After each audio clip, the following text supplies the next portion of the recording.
वेद सब सत्य विद्याओं का पुस्तक है। वेद का पढ़ना पढ़ाना और सुनना सुनाना सब आर्यों का परम धर्म है। ओम स्तुता मया वरदा वेद माता प्रचोदयन्तां पावमानि द्विजानाम् आयोः प्राणं प्रजां पशुं कीर्तिं द्रविणं ब्रह्मवर्चसं मह्यं दत्त्वा व्रजत ब्रह्मलोकम्। इदानीं वेदपाठो भविष्यति। अद्य ऋग्वेदस्य तृतीयं मण्डलस्य षट्पञ्चाशं सूक्तस्य पाठो भविष्यति। पाठमान मंत्रस्य नौता मिनन्ति मायुनो इत्येतानि प्रथमानि पदानि सन्ति। अब वेद पाठ होगा। आज ऋग्वेद के तीसरे मंडल के 56वें सूक्त का पाठ किया जाएगा। पाठ किए जाने वाले मंत्र के नौता मिनन्ति मायुनो ये प्रारंभिक पद हैं। इस सूक्त के ऋषि हैं प्रजापतिर वैश्वामित्रो वाच्यो वा देवता विश्वे देवाः। छंद है 1, 6 और 8 का निचित्र स्तूप, 2 का भूरिक पंक्ति, 3 और 4 का विराट त्रिस्तूप, 5 और 7 का त्रिस्तूप। स्वर है 1 और 3 से 8 धैवतः, 2 का पंचमा। ओम न तामिनन्ति मायुनो न धीरा व्रता देवानां प्रथमा ध्रुवाणि न रोदसी अद्रुहा वेद्याभिर्न पर्वतान् निनमेतस्थिवांसः। ओम षड्भाराम् एको अचरन् बिभर्त्य ऋतं वार्षिष्ठमुपगाव आगुः तिस्रो महीरुपरास्तस्थो गुहा द्वे निहिते दर्श्येका। ओम त्रिपाजस्यो वृषभो विश्वरूप उतत्र्युधा ऊर्ध प्रजावान् त्र्यनीकः पत्यते माहिनावान् सरेतोधा वृषभः शश्वतीनाम्। ओम अभिक आसां पदवीरबोध्यादित्या नाम हुए चारुनाम आपश्चिदस्मा अर्मन्त देवेः पृथक् व्रजन्तेः परिशीम वृञ्जन्। ओम त्रिशधस्था सिन्धवस्त्रिः कवीनामुत त्रिमाता विदथेषु सम्राट् ऋतावरीर्योषणास्तिस्रो अप्यास्त्रिरा दिवो विदथे पत्यमानाः।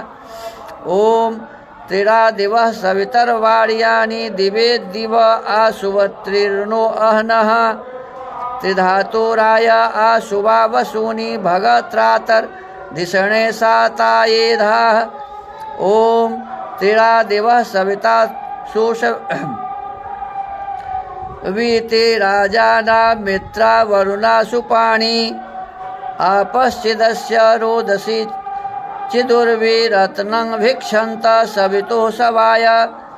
ओम त्रिरुत्तमा दूणशा रोचनानि त्रयो राजन्त्य सुरस्य वीराः ऋतावान ईशिरा दूढभासस्त्रिरा दिवो विदथे सन्तु देवाः।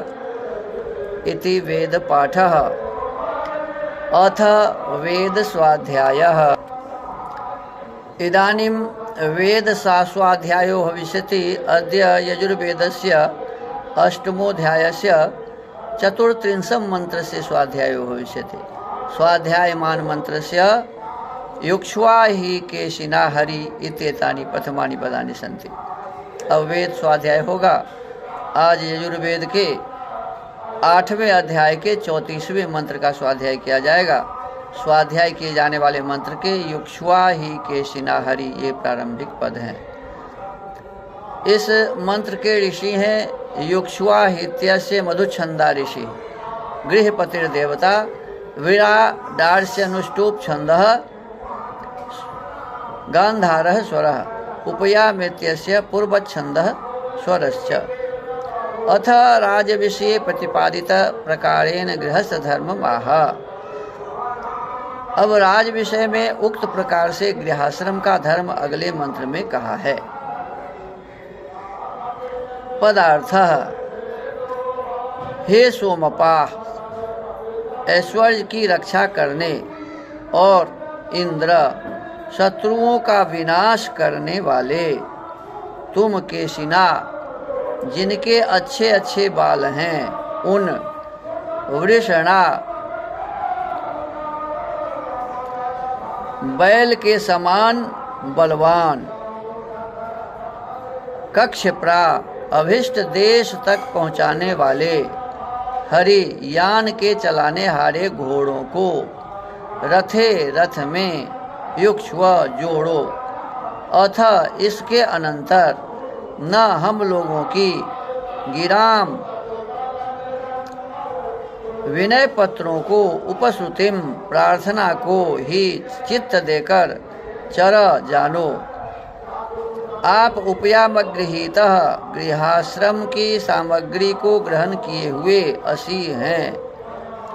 इस कारण षोडशी ने 16 कलाओं से परिपूर्ण इंद्राय परम ऐश्वर्य के लिए त्वा तुझको उपदेश करता हूँ कि जो ऐसा यह तेरा योनि ही घर है।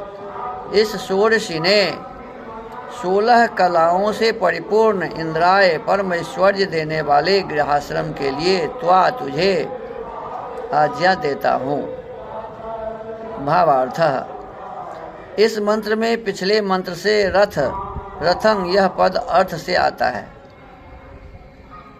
प्रजा, सेना और सभा के मनुष्य सभाध्यक्ष से ऐसे कहें कि आपको शत्रुओं के विनाश और राज्य भर में न्याय रहने के लिए घोड़े आदि सेना के अंगों को अच्छी शिक्षा देकर आनंदित और बल वाले रखने चाहिए। फिर हम लोगों के विनय पत्रों को सुनकर राज्य और ऐश्वर्य की भी रक्षा करनी चाहिए।